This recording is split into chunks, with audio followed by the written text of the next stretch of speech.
예, 안녕하세요. 4월 8일 날 사무엘 상하 4장부터 7장까지 우리 성경 읽기 모임 짧게 설명드리겠습니다. 성경을 보시고 우리 함께 말씀을 함께 나눠주면 좋겠습니다. 사무엘 상하 4장부터 7장까지 개요를 보면은요, 4장에 보면 이 이스보셋 왕이 이제 죽게 됩니다. 아브넬 장군이 죽으면서 그 바하나하고 레갑이라고 하는 이스보셋의 그 장군이 두 장군들이 있었는데, 이 두 장군이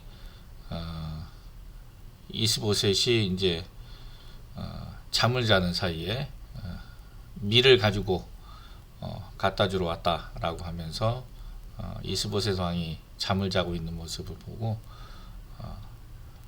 죽이게 되죠. 이제 그 암살을 한 후에 그 머리를 잘라서 다윗 왕에게 가지고 가요. 다윗 왕에게 가지고 가면 자기네들이 어떻게 보면 큰 공을 세운 것처럼 해서 상을 받을까 이렇게 생각을 했는데, 다윗 왕은 그런 정치나 또는 권력에 욕심이 있는 사람이 아니었던 것 같습니다. 어떻게 일국의 왕을 너희들이 암살하느냐, 죽였느냐 하면서 이 두 장군을 죽이게 되죠. 이들을 처형하고 이제 나무에 매달게 하라고 하는데, 어떻게 보면 다윗이 그 사울 왕이 죽었을 때에 사울 왕을 죽였던 그 아말렉 소년을 사람을 어떻게 처형했던 거하고 똑같은 상황입니다. 하나님의 기름 부은 사람, 하나님 왕을 어떻게 왕을 너희가 할 수 그렇게 죽일 수 있느냐 그러면서 처형을 하게 되고요. 사울의 가문에 남은 자가 이제 요나단의 아들 무비보셋이 있었는데, 무비보셋을 아이였을 때 아이를 키우던 유모가 무비보셋이 위험한 것을 알고 무비보셋을 데리고 이제 피하려 하다가 무비보셋을 떨어뜨려요. 그러면서 무비보셋 이제 다리가 이제 좀 불편한 장애를 가지게 된 사람으로 소개가 되고 있습니다. 5장에 보면 다윗이 통일 이스라엘 왕으로 이제 즉위를 하고 어떻게 보면 예루살렘을 이제 함락을 하게 돼요. 그리고 수도를 예루살렘으로 옮깁니다. 그리고 이제 블레셋과의 이제 2차에 걸친 전쟁이 있게 돼요. 여기에 보시면은 좀 화면이 좀 작긴 한데요. 좀 확대해서 보여드릴게요. 다윗이 이제 어떤 확대를 했냐면, 이쪽을 보면 모압을 점령하는, 그리고 소금 굴짝이라서 에돔을 점령하고요, 아말렉을 점령하고요, 블레셋 땅의 5대 성을 이제 다 점령하게 됩니다. 아스돗, 아스글론, 가사, 가드, 에글론. 다 여기가 다윗이 예전에 있었던 피난을 했었던 곳이잖아요, 그죠? 그리고 2차 공격에서 르바임 공작이 게셀까지 이제 공격을 해서 이제 여기 다 차지하게 됩니다. 예루살렘도 점령을 했고요. 또 위쪽으로 올라가면 헬람이라고 하는 아람 군대를 이제 싸워갖고 이제 대파하고요. 다메섹, 우리가 잘 아는 바울이 예수님 믿는 사람을 잡으러 갔었다고 하는 다마스쿠스라고 하는 것까지, 아람 나라까지 올라가서 복속을 시키고 이제 조공을 바치게 합니다. 그래서 이 베산이라는 곳 빼고는 나머지는 거의 다 다윗이 점령을 해요. 그래서 다윗 때처럼 이렇게 영토를 확장했었던 적이 없었다, 이렇게 말을 하죠. 어떻게 보면 우리나라로 말하면 누굴까요? 우리나라의 영토 확장, 그래서 통일을 하였던 그러한 왕들을 생각하면 될 것 같습니다. 자, 그래서 다윗이 이렇게 2차에 걸쳐서 전쟁을 걸치면서 땅을 차지했고요. 6장에는 이제 다윗이 이제 땅을 차지한 다음에 하나님의 언약궤를 운반하려고 합니다. 하나님의 언약궤가 다윗에게 있지 않았었어요. 그런데 다윗이 이제 이것을 가지고 오려고 합니다. 그래서 하나님의 언약궤를 이제 운반하려고 하는 그러한 일을 감당하려고 해요. 그래서 다윗이 언약궤를 가지기 위해서 새 수레를 삼고 아비나답의 집으로 가고요.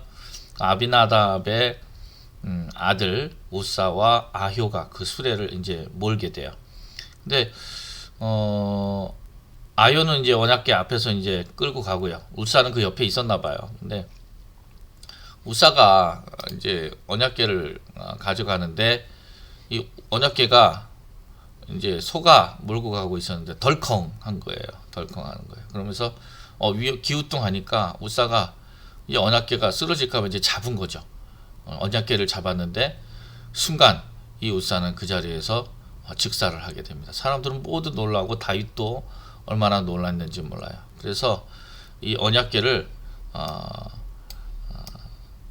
다윗이 바로 가져가지를 않아요. 이 가드 사람 오베데돔의 집에 임시로 이 언약궤를 안치합니다. 근데 놀라운 거는 이 가드 사람 오베데돔의 집에 석 달 동안 이제 오베데돔의 집에 있었는데 하나님이 축복을 하셔요. 자, 그래서 하나님께로 이제 궤가 오지 못했었는데 다윗이 다시 하나님의 언약궤를 소들이 끌고 오는 수레에 싣고 오는 것은 옳지 않다. 이렇게 생각을 하게 돼요. 왜냐하면 여기 그림을 보세요. 이 그림처럼 원래는 언약궤는 이렇게 제사장들이 어깨에 메고 이 운반을 해야 됐었습니다. 앞에는 이제 뭐 양각 나팔을 분 사람들이 불면서 이제 이거는 이제 이스라엘 백성들이 광야를 지날 때 운반하는 그런 모습인데 법궤를 옮기려면 이렇게 옮겼어야 했어요. 근데 다윗은 그걸 몰랐던 거죠. 수레에 끌고 왔었던 거였는데 다윗이 그걸 이제 알게 되고 깨달아서 다시는 그렇게 하지 않죠. 제사장들을 통해 법궤에 메고 어깨에 메고 이제 다윗성으로 오게 됩니다. 다윗성으로 들어올 때 다윗이 얼마나 기뻤는지 하나님의 언약궤가 다윗성으로 들어오니까 춤을 췄다고 성경에 말해요. 근데 이것을 지켜보던 여인이 있었는데 바로 부인 미갈이라고 하는 부인이 이 다윗이 왕인데 저렇게 좀 채신머리 없게 춤을 추느냐 사람들 앞에서 막 이렇게 좀 얘기를 했나 봐요.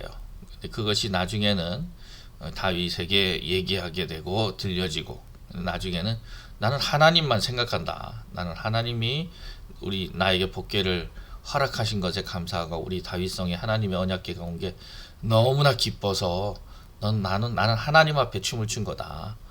뭐 이렇게 이제 이야기를 하죠. 미갈은 오히려 그 부분에 대해서 하나님을 생각하기보다는 왕에 대한 부분만 생각했던 것 같아요. 그래서 나중에 성경에 보면 이 미갈이 아이를 갖지 못하게 되는 그러한 모습이 나타나게 됩니다. 다음에 7장에는 하나님이 이제 다윗의 마음에 다윗에게 이제 다윗이 보니까 자기 다윗성을 건축해 갖고 이제 멋있게 졌는데 하나님의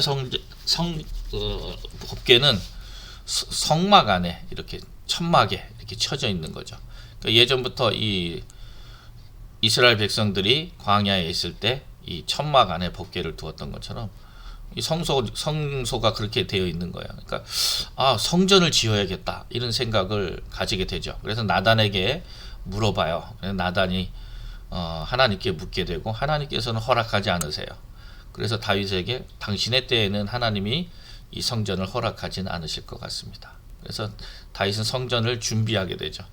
그 아들 솔로몬이 할 수 있도록 자기의 자녀들이 이 성전을 지을 수 있도록 미리 모든 것들을 예비해 놓고 준비해 놔요.